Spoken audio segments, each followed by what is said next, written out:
Act 4, Scene 1 begins in a cabin, with the three witches gathered chanting in catalectic trochaic tetrameter around a boiling cauldron. In this incantation, we have one of the most famous lines in Macbeth. Double, double, toil and trouble, fire, burn and cauldron bubble.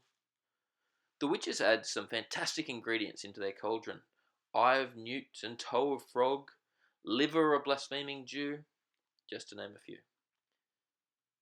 The second witch then announces, "By the pricking of my thumbs, something wicked this way comes," to introduce Macbeth. There has been a lot made of this statement. I think an evaluation of Macbeth being wicked will depend on how you as an audience member view the witches.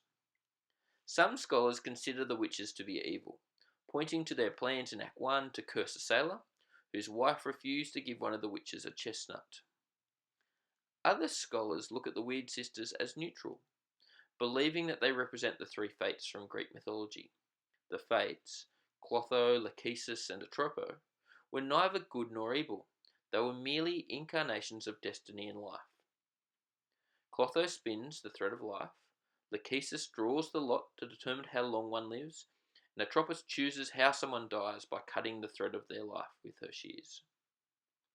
The fates visit a child when it is 3 days old and determine the child's destiny. If you view the witches as wicked, there is an argument for personal agency. The witch's recognition of Macbeth as wicked suggests that he has made a choice. Alternatively, if you view the witches as representing the three fates, you will look at Macbeth and his wickedness as being predestined. Macbeth greets the Weird Sisters as secret, black, and midnight hags. As Hecate foretold, Macbeth demands to know his destiny. The witches oblige him, producing 3 apparitions that each speak a prophecy. A vision of an armed head warns Macbeth to beware Macduff. A bloody child, a motif in the play, tells Macbeth that none of woman born shall harm Macbeth. And a child crowned with a tree in his hand tells Macbeth that Macbeth shall never vanquished be until great Birnam Wood to high Dunsinane Hill shall come against him. Macbeth's final question to the witches is to ask whether Banquo's heirs will be the kings of Scotland. The witches show a vision of 8 kings, the last with a mirror in his hand, followed by Banquo. I believe that the mirror was to show King James, who would have been sitting in the audience of the initial performance, an image of himself as an heir of Banquo's. Macbeth seems to be talking about James when he talks about twofold balls and treble sceptre carry. Macbeth is a story where 2s and 3s repeat, and arguably the twofold balls could refer to sovereigns' orbs. James was, after all, the king of both Scotland and England. Sceptres are also a symbol of monarchy. I'm not quite sure why James would have had 2 orbs and 3 sceptres. Perhaps it was because the English monarch receives 2 sceptres, the sovereign sceptre with cross and the sovereign sceptre with dove. Shakespeare certainly seemed to do his best to make King James feel intimately involved in the play. In Act 3, Hecate states that security is mortal's chiefest enemy, and Macbeth takes enormous, albeit misplaced, comfort in 2 of the predictions that none of woman born shall harm Macbeth. After all men are born of women, therefore he's safe. And Macbeth shall never vanquished be until great Birnam Wood to high Dunsinane Hill shall come against him. A wood can't move. Again, Macbeth feels like he's safe. There is still the issue of the first prophecy to beware Macduff. After the witches vanish, Lennox arrives and informs Macbeth that Macduff has fled to England. Here Macbeth starts on the path towards what will be his lowest moments in the play. He has murdered Duncan, the rightful king, and his kinsman. Shocking. He has arranged the murder of his best friend Banquo, and the attempted murder of Banquo's son, Fleance. Horrifying. However, he is now outlining his plans to kill Macduff's wife and children. Seize upon Fife, give to the edge of the sword, his wife, his babies, and all unfortunate souls that trace him in his line. Macbeth plans to kill women and children, the symbols of innocence and purity. He is truly in blood stepped in so far. Some scholars have asserted that when it comes to evil, Lady Macbeth is a sprinter, but Macbeth is running a marathon. Macbeth has outlined in his chillingly cold-blooded plans for Macduff's family at the end of Act 4, Scene 1, and he introduces the character of Lady Macduff and Macduff's son at the start of Act 4, Scene 2. Here Shakespeare is employing dramatic irony, where the audience has information denied to the characters on stage. The purpose of this dramatic irony is to build suspense. The audience, who are privy to Macbeth's murderous plans, are anxious about the fate of Lady Macduff and her son. These two engage in banter about Macduff, and Lady Macduff declares that Macduff is dead and a traitor. Macduff's son argues that he knows that his father is not dead, and asks his mother, "What is a traitor? And who must hang them?" When his mother tells him that the honest men hang traitors, he replies, "Then the liars and swearers are fools, for there are liars and swearers enough to beat the honest men and hang up them." Macduff's son appears to have an understanding of the world and a cynicism that belies his age. He believes that there are more wicked men than good men, which is a point the audience, who fear for Macduff's family, will most likely agree with in the context of the play. Macduff's son is a really admirable character. When the murderers arrive on stage, they declare that Macduff is a traitor. Macduff's son bravely retorts, "Thou liest, thou shag-head villain."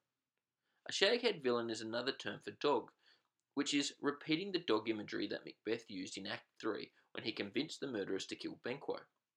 There is a real master and hound relationship that is developed between Macbeth and the murderers. The murderer then stabs Macduff's son, whose last act is to heroically implore his mother to run away and save herself. Shakespeare's use of characterisation in creating the character of Macduff's son makes the murder of the child even more heinous and destroys any sympathy that the audience may have for Macbeth. Macduff's son is not only an innocent and vulnerable child, he is also wise and brave. The scene finishes with Macduff's wife running off stage screaming, "Murder!" pursued by the murderers. Before we analyse Act 4, Scene 3, it's worth going right back to the start of the play and the paradox uttered by the witches in Act 1. Fair is foul, and foul is fair. The first part of this statement seems to be pretty self-explanatory. Both Macbeth and Lady Macbeth appear to Duncan and the Thanes to be noble. However, their noble words and appearance disguise their lack of morality. Although Macbeth and Lady Macbeth appear to be fair, which in this instance means honourable and honest, they are in fact foul, which in this instance means wicked or immoral. Act 4, Scene 3 opens with Macduff and Malcolm.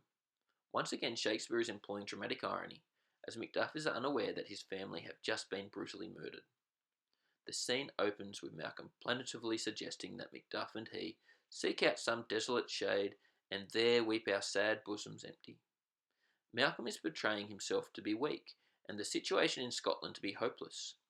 In a biblical allusion, Malcolm compares Macbeth to Lucifer, the devil.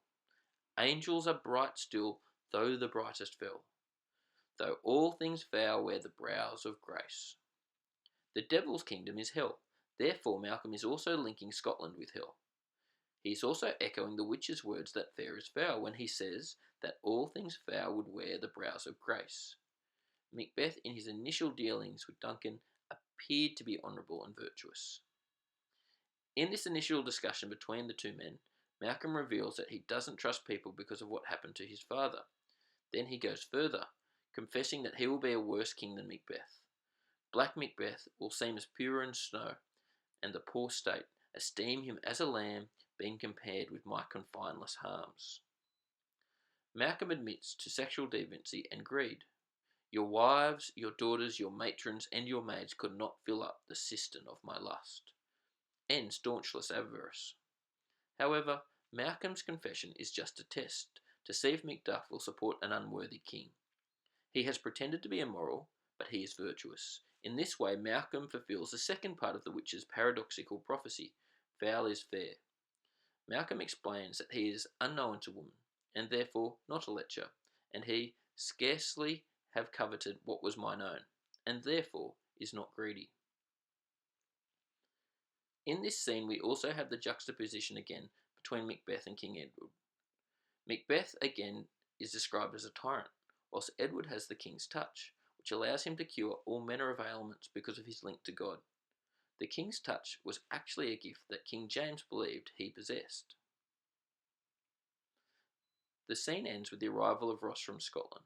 Ross brings the news that Macduff's family and servants have all been savagely slaughtered. Malcolm continues the medical motif when he reassures Macduff, "Be comforted, let's make us medicines of great revenge, to cure this deadly grief."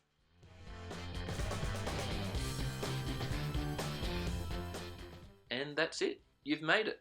Just to recap some of the most important things I've covered in this video, in Act 4, Scene 1, Macbeth visits the witches again and views 4 visions that speak words of prophecy. These prophecies lull Macbeth into a false sense of security. The only prophecy he is concerned about is that he needs to beware Macduff. Macbeth's fear of this prophecy leads him to plan the murders of Macduff's entire family, which occurs in Act 4, Scene 2. Macduff has fled to England, where he meets with Malcolm in order to convince him to return to Scotland to overthrow Macbeth. Malcolm pretends to be more corrupt than Macbeth, which fulfills the witch's paradoxical prophecy that foul is fair. So now, as the orchestra music starts to play, I hope you've enjoyed the video and found it informative. If you have enjoyed it, please like it, as that helps other people to find the lesson. If you would like us to make a video on something specific, or if you have a question, please comment below and I'll get back to you as soon as possible. I do try and bring regular videos out, so if you would like alerts when a new video is uploaded, you can click on the subscribe button at the bottom right hand corner. And that's it. Thank you so much for watching.